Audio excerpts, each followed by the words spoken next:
श्रोतेहो नमस्कार. आजच्या वृत्तविशेष कार्यक्रमात आपलं स्वागत. महाराष्ट्रातल्या अनेक भागात सध्या पावसानं विश्रांती घेतली आहे. मात्र गेल्या आठवड्यात राज्यात विशेषतः कोकणात आणि विदर्भात झालेल्या मुसळधार पावसानं पूरस्थिती निर्माण झाल्याचं दिसून आलं. यासोबतच जुन्या इमारतींची पडझड, दरडी कोसळण्यासारख्या घटनाही अनेक भागात घडताना दिसून आल्या.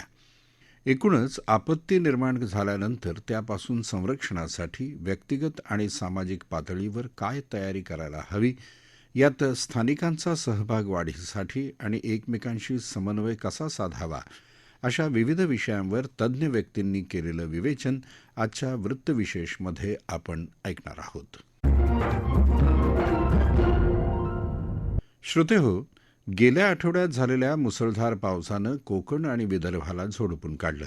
राज्यात पुणे, कोल्हापूरसह अनेक भागात पूरस्थिती निर्माण झाली होती. मुंबई आणि ठाणे परिसरात देखील अनेक भागात पूरस्थिती सदृश्य स्थिती निर्माण झाल्याचं पाहायला मिळालं. कोकणात आणि विदर्भातल्या नद्यांच्या पातळीत वाढ झाल्यानं धोक्याची पातळी ओलांडून अनेक गावांमध्ये पाणी शिरल्यानं अनेक गावांचा संपर्क तुटला होता. पुरात अडकलेल्या नागरिकांची सुटका करून त्यांना सुरक्षित स्थळी हलवण्यासाठी आपत्ती व्यवस्थापन यंत्रणेकडून युद्धपातळीवर प्रयत्न सुरू आहेत. या आपत्कालीन परिस्थितीवेळी स्थानिक स्वराज्य संस्थांच्या आपत्ती व्यवस्थापन तुकड्या, शीघ्र कृती दलाचे जवान, आपत्ती व्यवस्थापन विभाग, महापालिका, एनडीआरएफच्या तुकड्या मदतीसाठी धाव घेत असतात. मात्र अनेकदा प्रत्यक्ष घटनास्थळापासून आपत्ती व्यवस्थापन दलाच्या तुकड्या फार दूर असतात. यामुळे आपत्ती व्यवस्थापनाच्या मदत कार्यात स्थानिकांचा सहभाग वाढणं आवश्यक आहे. याविषयी centre for youth development and ॲक्टिव्हिटीचे प्रकल्प व्यवस्थापक प्रवीण जाधव यांनी आकाशवाणीशी बोलताना सांगितलं. आता सध्या महाराष्ट्रामध्ये पुराची जी परिस्थिती निर्माण होत आहे, तर त्या अनुषंगाने आपल्याला एक महत्वाचं बोलू इच्छितो. पूर येण्याच्या अगोदर आणि पूर आल्यानंतर ज्या 2 टप्प्यामध्ये आपल्याला विचार करणं गरजेचं आहे. गाव पातळीवरती जे आपले किंवा कम्युनिटी पातळीवरती जे गावामधले जे युथ आहेत, त्यांनी ऍज अ व्हॉलंटियर म्हणून पुढे येणं गरजेचं आहे. म्हणजे प्रत्येक वेळेस शासकीय यंत्रणेचीच वाट बघत बसण्यापेक्षा नागरिक म्हणून आपणही तेवढंच तत्पर असणं गरजेचं आहे. 30 ते 40 युवकांनी एकत्र येऊन पुराच्या अगोदर गावामध्ये अवेअरनेस तयार करणं असेल किंवा लोकांना मानसिक आधार देणं गरजेचं आहे आणि पुरामध्ये घ्यावयाची काळजी ह्याच्याविषयी सांगणं गरजेचं आहे. पूर आल्यानंतर सगळ्यात महत्वाचा जो रोल आहे तर ह्या व्हॉलंटियर किंवा युवकांनी निभावणं गरजेचं आहे. पहिला, गावातली जी लोक आहेत तर त्या लोकांना सुरक्षित ठिकाणी कसं पोहोचवता येईल, त्याचबरोबर जेवढं शक्य आहे तेवढं महत्वाच्या वस्तू ही त्यांच्याबरोबर कसं घेऊन जाता येतील हे करणं खूप गरजेचं आहे. त्याचबरोबर जे शेल्टर म्हणून ज्या शाळा किंवा जे हॉल ठरवून दिलेले आहेत सरकारने, तर त्या ठिकाणी ह्या लोकांना तिथे घेऊन जाणं, त्याचबरोबर तिथं त्यांची राहण्याची सोय करण्यासाठी त्यांना मदत करणं, त्यांच्या जेवणाची सोयीसाठी त्यांना मदत करणं आणि बाहेरून जास्तीत जास्त मदत कशी गोळा करता येईल आणि आपली गावातली जी लोक आहेत तर त्या लोकांना सुरक्षित ठिकाणी घेऊन येऊन त्यांना ज्या लागणाऱ्या इसेन्शियल गोष्टी आहेत तर त्या कशा पुरवता येतील ह्या अनुषंगाने काम करणं खूप महत्वाचं आहे. आणि तो रोल मला वाटतं गावातले किंवा ज्या ठिकाणी ही पूर येण्याची शक्यता आहे तर त्या ठिकाणी अशा स्वरूपाचे व्हॉलंटियर एंगेजमेंट ऍक्टिव्हिटी करणं खूप गरजेचं आहे आणि त्यातून खूप मोठा जो नुकसान होण्याची शक्यता असते तर ते आपण वाचवू शकतो. आपण लोकांचे जीव वाचवू शकतो. त्याचबरोबर जे महत्वाच्या गोष्टी आहेत त्याही आपण सुरक्षित ठिकाणी घेऊन जाऊ शकतो. ह्या गोष्टी व्हॉलंटियरनी करणं मला वाटतं खूप गरजेचं आहे. आणि ज्या महत्वाच्या गोष्टी आहेत म्हणजे गावातली जी इलेक्ट्रिसिटी आहे ती बंद करणं आहे, ह्याच्यावरती जास्तीत जास्त फोकस करावा. श्रोतेहो, पावसाळ्यात मुसळधार पावसामुळे पूरस्थिती निर्माण होण्याबरोबरच अनेक भागात जुन्या मोडकळीस आलेल्या इमारती कोसळणं, डोंगराळ भागात दरड कोसळणं आदी घटना घडताना दिसतात. आपत्तीच्या ठिकाणी संकटावर मात करण्यासाठी स्वयंसेवी संस्था आणि कार्यकर्त्यांचं एकत्र येणं हे संकटावर मात करण्याच्या दृष्टीनं आणि शीघ्रतेनं पीडितांना मदत मिळवून देण्यासाठी महत्त्वाचं ठरतं. याविषयी मुंबईतल्या राईज इन्फिनिटी फाउंडेशन महापिकोनेटच्या कार्यक्रम व्यवस्थापक शिल्पा शिरवडकर सांगतात. कुठल्याही प्रकारची आपत्कालीन परिस्थिती जेव्हा जेव्हा उद्भवते तेव्हा त्या परिस्थितीला प्रतिसाद देत असताना असं जाणवतं की आपण प्रमुख 3 टप्प्यामध्ये ह्या परिस्थितीकडे बघितलं पाहिजे, तिचं विश्लेषण केलं पाहिजे आणि काम केलं पाहिजे. त्यामध्ये पहिला मुद्दा मला असं वाटतो की आपण सतर्क राहिलं पाहिजे. कुठल्याही इमर्जन्सीला सामोरं जाण्यासाठी आपण प्रिपेअर्ड असलं पाहिजे. तर प्रिपेअर्डनेस ह्या अनुषंगाने आपल्याकडे ज्या ज्या स्वयंसेवी संस्था कार्यरत आहेत, शासकीय यंत्रणा कार्यरत आहेत, आपण एक इंडिव्हिज्युअल म्हणून जे जगत असतो, तर ह्या सर्वांनी स्वतः पहिल्यांदा बिहेवियरवर काम केलं पाहिजे. आपण पर्यावरणाला ज्या हानिकारक गोष्टी करत असतो आणि ज्याच्यामुळे पुढची सगळी साखळी निर्माण होते, ती निर्माण होऊ नये याकरता स्वतःच्या वर्तनात बदल केला पाहिजे. त्याचबरोबर स्वयंसेवी संस्थांसोबत काम करताना एक गोष्ट प्रकर्षाने जाणवते, ती म्हणजे ह्यांची वेळोवेळी क्षमता बांधणी झाली पाहिजे. मग ते डिझास्टर मॅनेजमेंटच्या वेगवेगळ्या ज्या गाव पातळीवर आणि शहर पातळीवर, वॉर्ड लेवलवर ज्या कमिट्या असतात, त्यांची क्षमता बांधणी, त्यांचं वेळोवेळी प्रशिक्षण झालं पाहिजे. आपल्या एरियामध्ये म्हणजे आपलं साधं घर असो किंवा आपली संस्थेचं ऑफिस असो किंवा आपल्या आजूबाजूचा परिसर असो, मला असं वाटतं की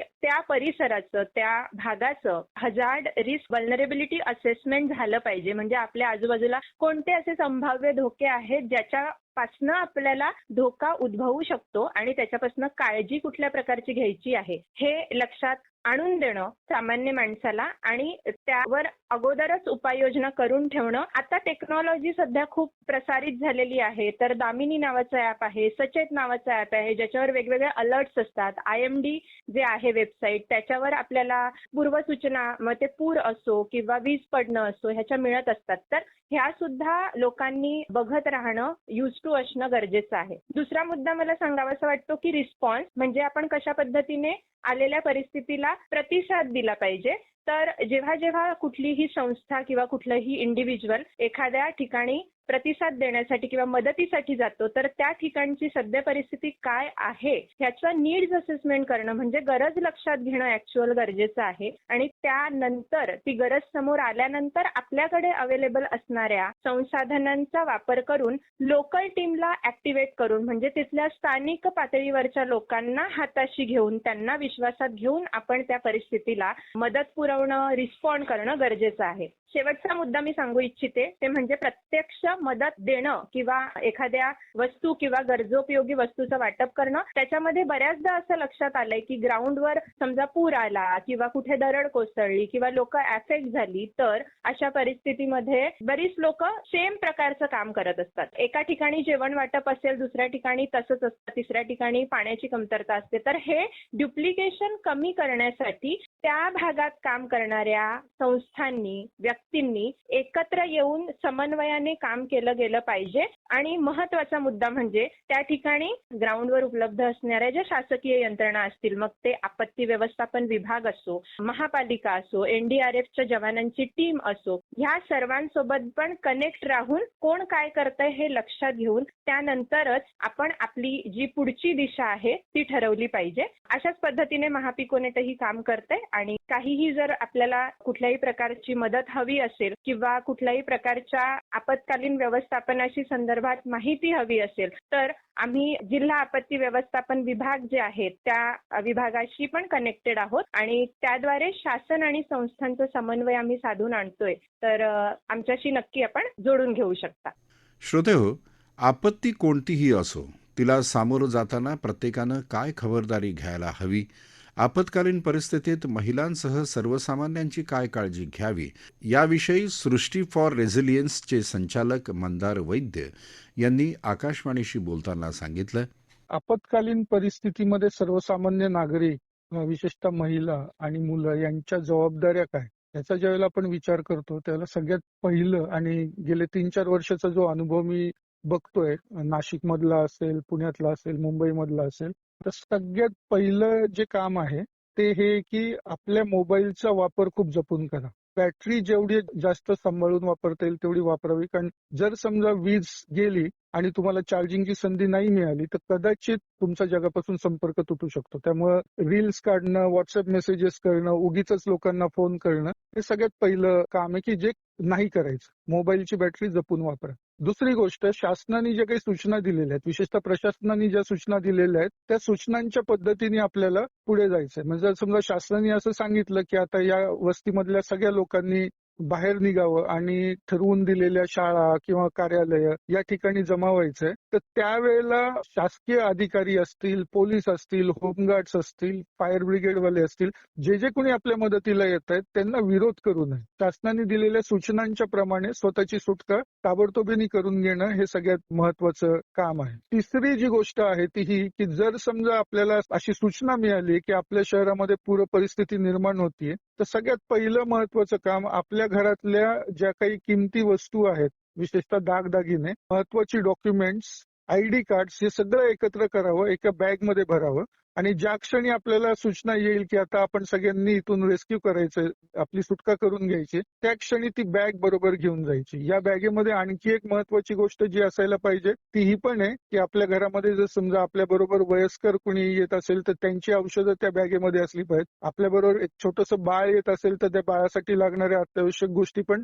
त्या बॅगेमध्ये घेणं गरजेचं. विशेषतः औषधं हा त्यातला सगळ्यात महत्वाचा भाग बनतो. जर समजा निवारा शिबिरामध्ये असताना आपल्याला असं वाटलं की आपल्या पोटामध्ये दुखतंय किंवा आपल्याला तब्येतीचा काही त्रास होतोय, तर ताबडतोब निवारा शिबिरामध्ये असलेल्या आरोग्य केंद्राला भेट द्यायची आणि तिथे जी काही औषधं आपल्याला मिळतील त्याचा उपयोग करून घ्यायचा आहे. कुठलाही आजारपण आपत्कालीन परिस्थितीमध्ये अंगावर काढू नये, कारण त्याचे परिणाम कदाचित आणखी गंभीर होऊ शकतात. ह्याच्यानंतरचा जो मुद्दा बनतो तो हा आहे की किशोरवयीन मुली यांच्यासाठीच्या अत्यावश्यक ज्या गरजा असतात, विशेषतः मासिक पाळीच्या दरम्यान वापरायचे कपडे असतील किंवा सॅनिटरी पॅड्स असतील, ते बरोबर ठेवावेत आणि किशोरवयीन मुलींना खूप जपावं लागतं. त्या आपल्या निवारा शिबिरापासून खूप लांब जाणार नाहीत.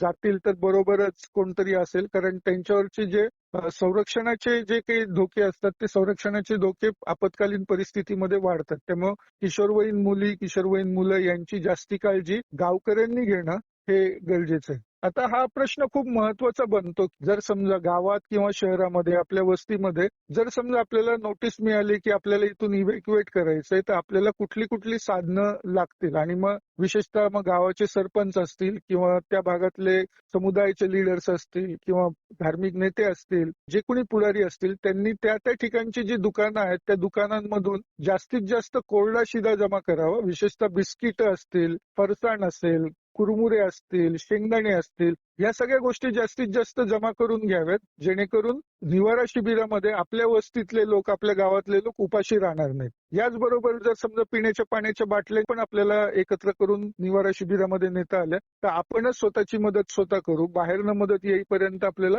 वाट बघावी लागणार नाही. याच्या व्यतिरिक्त आपल्या परिचयाचे कुणी डॉक्टर असतील, कुणी नर्सेस असतील, तर त्यांनाही विनंती करावी की बाबा 24 तासासाठी तुम्ही आमच्या निवारा शिबिरामध्ये या. आमच्या लोकांना जर समजा तब्येतीची काही अडचण निर्माण झाली तर त्यांना ताबडतोबीचे औषध उपचार पोचवा. सगळ्यात महत्वाचं म्हणजे निवारा शिबिरामध्ये स्वतःची नोंद करून घेणं खूप गरजेचं आहे आणि निवारा शिबिरातनं परत घरी आल्यानंतर घराची पूर्णपणे स्वच्छता करणं आणि ते स्वच्छता करत असताना वातावरण जास्तीत जास्त रोगमुक्त करणं हे आपत्कालीन परिस्थितीमधलं सगळ्यात महत्वाचं काम असतं. पंचनाम्याच्या वेळेला आलेल्या अधिकाऱ्यांना ताबडतोबीने सहकार्य करणं, ते जे माहिती मागतायत ती माहिती यथायोग्य पद्धतीने देणं, म्हणजे नसलेली माहिती न देणं, आकडे फुगवून न सांगणं, हे सगळ्यात महत्वाची जबाबदारी आपल्या सर्वांवरती नागरिक म्हणून असते. आपण सगळ्यांनी स्वतः सुरक्षित राहणं आणि इतरांना सुरक्षित बनवणं हेच आपत्कालीन परिस्थितीमधला सगळ्यात चांगला मार्ग असतो. श्रोतेहो, आपत्ती या मानवनिर्मित आणि नैसर्गिक देखील असतात, ज्या विस्मयकारक सौंदर्यासोबतच विनाशाची क्षमताही दर्शवतात. अशा आपत्कालीन स्थितीत दक्ष राहून त्यावर मात करण्यासाठीचे धडे घेणं सर्वांसाठीच फायदेशीर ठरू शकतं. श्रोतेहो, आपला वृत्तविशेष हा कार्यक्रम आपण न्यूज ऑन AIR या ॲपवरही लाईव्ह ऐकू शकता. यासोबतच आमच्या मुंबई एअर न्यूज या यूट्यूब वाहिनीवर कार्यक्रमाचं ध्वनिमुद्रण आपल्याला कधीही ऐकता येईल. याबरोबरच आजचा वृत्तविशेष हा कार्यक्रम संपला. हा कार्यक्रम आकाशवाणी मुंबईच्या प्रादेशिक वृत्त विभागानं सादर केला. संपादक आणि सादरकर्त्या सरस्वती कुवळेकर, निर्मिती सहाय्य त्रिशरण कांबळे, लेखन आणि समन्वय रवींद्र वसंतराव लोखंडे आणि निवेदन राजेश शरभाते.